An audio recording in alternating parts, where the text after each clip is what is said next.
it's here.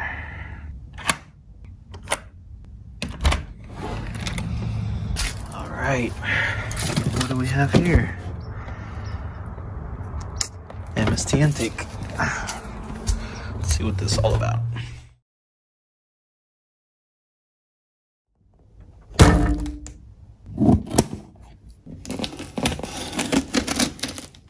What's going on, guys? Welcome back to the channel, and if you're new, my name is LJ and you're watching NoClutch Garage. And as the title suggests, of course, this is a video about the MST intake for the B58. Now this is for the F30 B58. This does not include the new G series cars. We're going to be looking at this intake. This is going to be part of a 3-part series. So right now we're going to be looking at the intake. We're going to look at all the parts, why I have this intake, and some of the things that I like about it. So this is obviously part 1 of the series, which is going to be the unboxing. We're going to be going through all the parts of the intake, looking at the construction. Now, if you know about me and the parts that I picked to put on my car, I'm actually pretty picky, and this intake has had my attention for quite some time. Obviously, my car has been down, so I haven't even bothered with trying to get new parts or anything.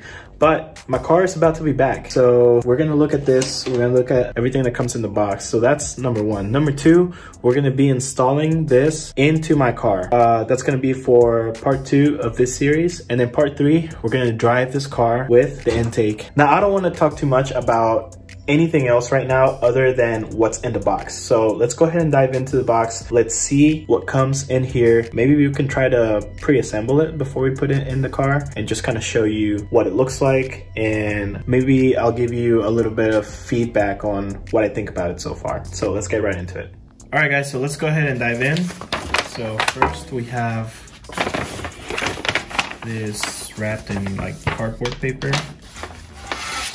And this is, of course, the top cover. It's made out of aluminum, and it's powder coated black. You got the MST logo right there. All right, and I'm just pulling stuff out of the box as I see it. And obviously this is the cone filter that comes with the kit. So that's gonna be replacing the actual intake filter.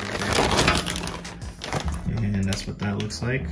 It's nice and red, which is perfect because my engine bay has some red accents. Of course, it comes with its own clamp. All right, the next thing that it comes with is comes with a coupler. We're gonna go ahead and open this. The coupler comes out. You have all your screws in here, and your coupler branded MST. You have a couple braces, or clamps as you guys like to call them. Oh, we got some, we got a little keychain, nice. And of course a sticker, which will go on my laptop. If you've ever seen the front of my laptop, it's got all the stickers from all the stuff that I've ever used. Get an MST pen. And right here, you have some filter cleaning instructions. It teaches you how to clean your filter, which is very important. All right, in this bag, we have the intake elbow. So called an elbow, but it's, you know, intake pipe. Also aluminum. Feels very solidly constructed. I actually really like the quality. So we're gonna put this also to the side. And the last thing to come out of there is the heat shield. Well, this heat shield, first of all, first impressions, it's a lot bigger than I thought it was gonna be. But it looks like it will insulate things very well. So that's a good thing. But yeah, so that's pretty much all of the contents right there. Yeah, I mean, it's a very simple intake. I like the fact that the intake pipe is one solid piece and not several. Yeah, it looks very good. It looks very well put together.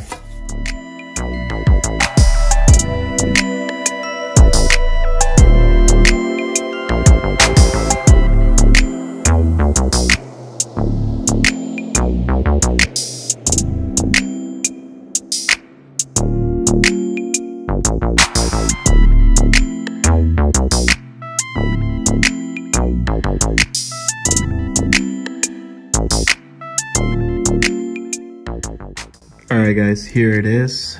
I tried to put it together somewhat. It's not completely put on. Obviously, I'm missing some clamps and I didn't put those on. I don't have tools and I wanted to take it apart easily so I can put it away until I'm able to put it on my car. This is a very good design, at least from what I can tell. Obviously, the cone filter is going to help with more airflow. One thing I really do like about this design is obviously the heat shielding is there, you know. This pretty much is gonna encapsulate this area and keep the heat away that's coming from the turbo, and that is a huge deal. If you've ever seen the stock air filter, the stock air filter is pretty much completely enclosed and it's made out of plastic, right? So with this is aluminum, so it's gonna be more durable, but you also have this shielding all around that's gonna keep that heat away. And because the intake pretty much draws air from the inlet that's in the front, all the cool air is gonna be coming in from the front and you won't be grabbing any air from the back, any hot air, like you would with an open air filter. And that has honestly been my biggest gripe. Yeah, so as far as the design, I'm really liking it. I haven't even put it on yet. I've had open air filters in the past and some of them have had good shielding, some of them have not. I personally haven't noticed too much of a difference in IATs between open air filters and a closed filter such as the stock air filter. Now I have noticed, however, that the stock air box does keep things a little bit cooler. The stock air box doesn't really fit on my car anymore because of the position of the wastegate that's on the manifold on my car. So if I wanted to keep the stock air box, I would have had to modify it, and I really don't want to do that. I keep my stock parts just in case I want to go back to stock. I don't think I can do that anymore though with a built motor. But with this design, it pretty much checks all the boxes that people are looking for. So you have the cone filter that's gonna allow you to draw more air. You also have the shielding that's gonna keep the hot air away. And you have this aluminum construction that's gonna make sure that it's durable. Obviously, we know that plastic becomes brittle over time after so many heat cycles. It's the reason that the N55 and the N54 suffered so much from blown charge pipes. So with this, we upgrade this to aluminum. And I think the aesthetics of this particular intake in your engine bay is gonna look pretty sweet. Anyway, guys, if you like this video, go ahead and click like, go ahead and subscribe. Obviously, I'm gonna keep the videos coming. And now with my car back, I'm definitely gonna be ramping up the videos. I know I kept you guys in the dark for a very long time because I just didn't have the car, and honestly, I didn't have the motivation to do anything. But now with the car back, we're ramping things back up. There are a lot of good things coming up, a lot of things that I want to talk about in regards to my build, in regards to the B58, in regards to just BMWs in general and cars in general. Anyway, guys, I don't want to keep rambling on this simple unboxing video, guys, so I will see you guys next video. Peace.